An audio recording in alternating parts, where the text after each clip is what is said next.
Realty, owner of the Ann Rudd Group, and this is Charlotte Market Buzz, your daily news source for all things real estate in the Charlotte metro region, both North and South Carolina.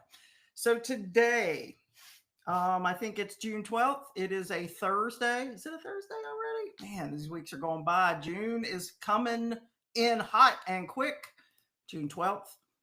All right, here's the deal, guys. We are going to talk insurance today because I am running into some insurance issues and I want to talk to you about what you can do, things that you need to watch out for if you're buying, stuff you need to kind of keep an eye out for. If you are a homeowner and you get a lovely letter from your insurance company, what you can do. So here's the deal. I want to show you this because I've seen so many of these articles online and I want you to see this. All right. So here's an article: homeowners insurance canceled because of your roof. Here's what to do next. Okay. I've got another one here. Actually, let me see if I've got another one. Here is an entire subreddit on Reddit about homeowners and insurance. It's not a subreddit. The subreddit is homeowners, but it's home insurance canceled due to old roof. There's a ton of conversation about this online. And here's the deal. Have you ever driven around a neighborhood and you've seen signs stuck in the yard for some roofing company? I got a new roof with this home insurance or this roofing company, and you see these all over the neighborhood. So in the last 5, 6, 7 years, there have been a huge increase in the number of roofing contractors that just go around specializing in insurance claims on roofs. And that's great. And if you can get a roof claim and a new roof because of hail damage or things like that, and trust me, we got hail damage and wind damage here because of our crazy weather. That's great. That's great for you. One thing, make sure that you take the money and put the roof on because it can cause you problems later when you close on your house if you ever sell it.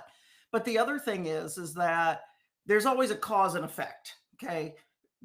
Lots of companies popping up because of roof insurance claims and going through neighborhoods and knocking on doors and telling them they can get a new roof. But there's also an effect. And the effect is we have paid out a massive amount of insurance claims because of roofs. So we're going to start paying attention to the age of people's roofs. I have seen insurance companies go into a neighborhood and take a look at roofing from a drone. I've literally seen a photo from a drone that somebody received in the mail from their insurance company. Guys, here's the deal. Insurance companies know how old your roof is. When I go to sell a house, if the age of the roof is unknown, I've had a call from the insurance agent. I've had calls from my clients that have asked me, can you get me some more info about the roof? Can we go back and take a look and see if we can figure out how old the roof was? Insurance companies are having issues with people who have roofs older than 10 years. Now, does that mean that you have to get a new roof? No, that's not it. It is telling you that if you have an insurance company that's paying attention and you have a 15 or 20-year-old roof, your insurance company could send you a letter and could cancel your policy. It doesn't mean that you're not insurable. It just means that you may need to go to another insurance company. And if you get in that situation, call me because I got one that will work with people on older roofing. The roof is a situation. And in North and South Carolina, we have a due diligence period. It's that period where we're finding out about the house. And one of the things that you need to do is you need to call your insurance agent during the due diligence period and say, I'm buying this house. Have there been any insurance claims? And you also want to know, they'll tell you if there's been a roof claim. Okay. And if there's a roof claim and you don't have a new roof, that seller's got a problem. But what you're looking for is to see if kind of see the history of insurance claims. Okay. Excessive water claims are an issue. Okay. And we'll talk about that a little bit more in a minute. But when you're in the due diligence period, it is your right to inspect anything and everything you want. If you want to see if there's a road that's going to come in, you can go down to the courthouse and take a look at documents. You can talk to zoning. You can look at all the HOA documents if the house is in an HOA. You can look at land records. You can look at mineral oil, gas right records if there are any. You can do anything. But don't forget to call your insurance agent. Your insurance agent is going to give you, if there's any history about the house, they're going to give that to you. They're going to tell you if there have been excessive water claims. They're going to tell you if there has been an insurance claim on the roof. Back 25 years ago, there wasn't this. And so we weren't able to see this, but now we're able to see everything. And to be honest with you, that can actually follow that homeowner as well. So call your insurance agent. Make sure the house that you're purchasing is insurable the way that you want it to be insurable instead of the way that some insurance company wants it to be insurable. If it has an older roof, you may pay a higher insurance bill. You might have some sort of roofing exclusions. And so these are the things that are important. And you want to do this during the due diligence period. And frankly, one of the things I'm talking to with sellers right now, not only is roofing, but have you had any insurance claims on the house? Because that to me is a material fact. Okay. Now, to some agents, they may not think about it, they may not know, but it doesn't make it less important. If you're looking at two houses and they're kind of the same house, kind of the same price, you're having trouble, figuring out between the two, and you find out that this house has had 3 water claims and this house has had no insurance claims, this house is going to have higher insurance. Okay. This house is going to have lower insurance. So it might be that this house looks better to you than this house because of the insurance costs. Now, I have a girlfriend that listed a house, I don't know, last year, early this year, that the sellers had made 4 insurance claims in the last 3 years. They were all water and they were all little.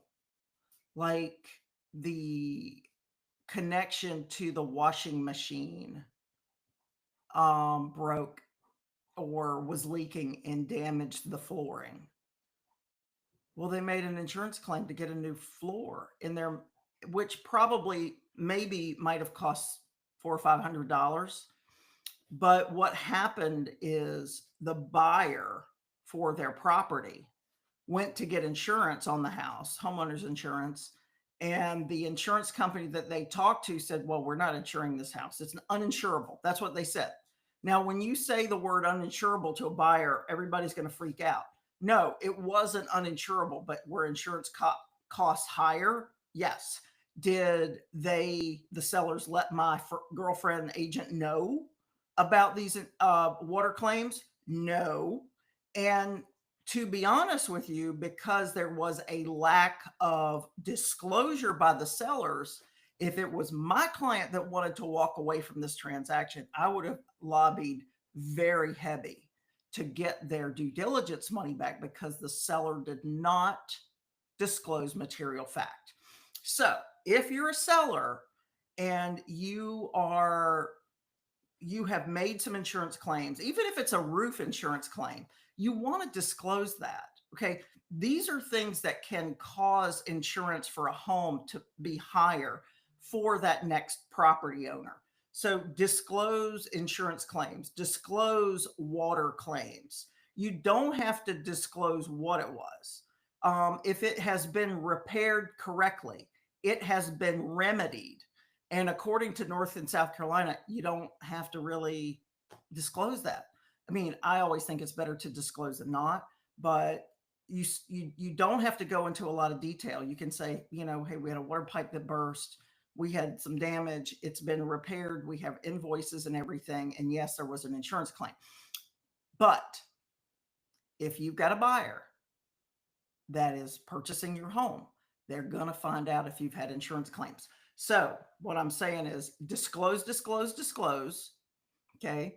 And call your insurance company while you're in due diligence so that you can figure out if your home has had a bunch of insurance claims, because it will affect your ability to purchase, because it's gonna increase your insurance costs.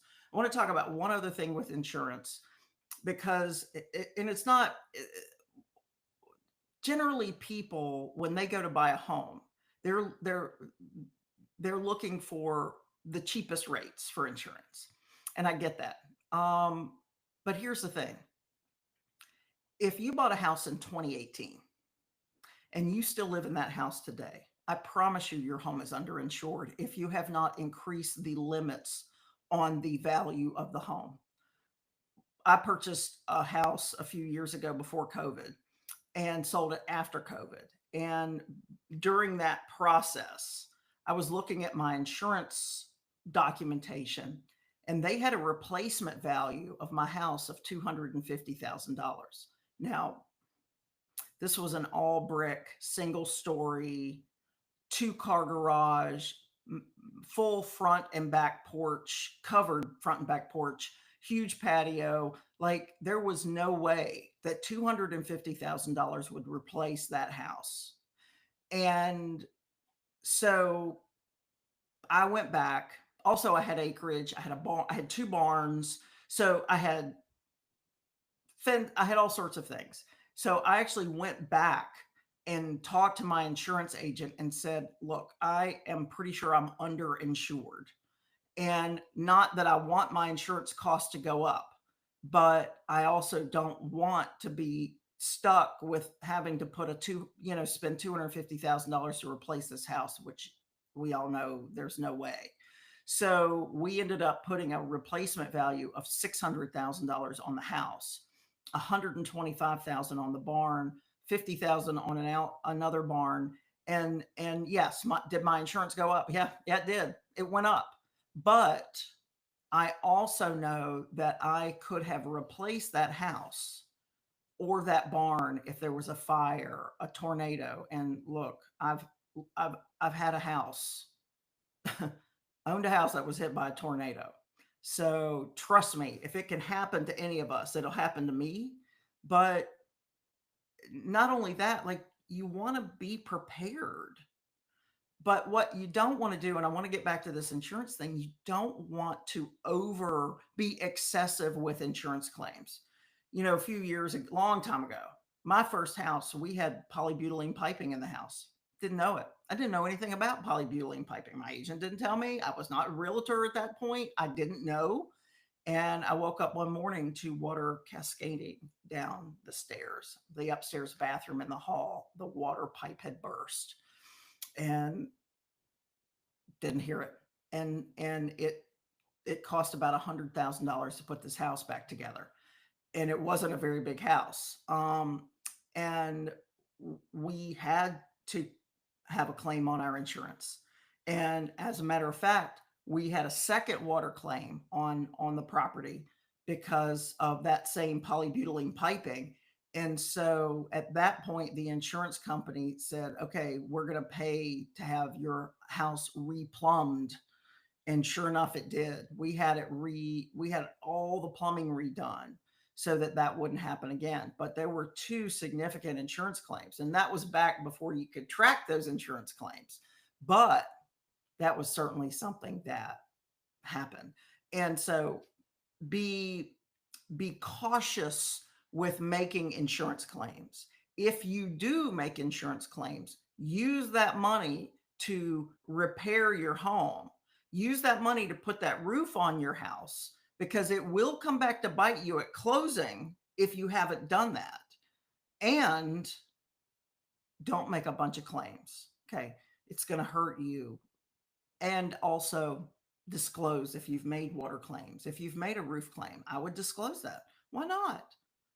It's not going to cause people to stop looking at your house, but it will give someone an idea of what they need to do to get into your home. And they might be able to have a better reaction than, holy crap, you didn't disclose this. What else did you not disclose on your home?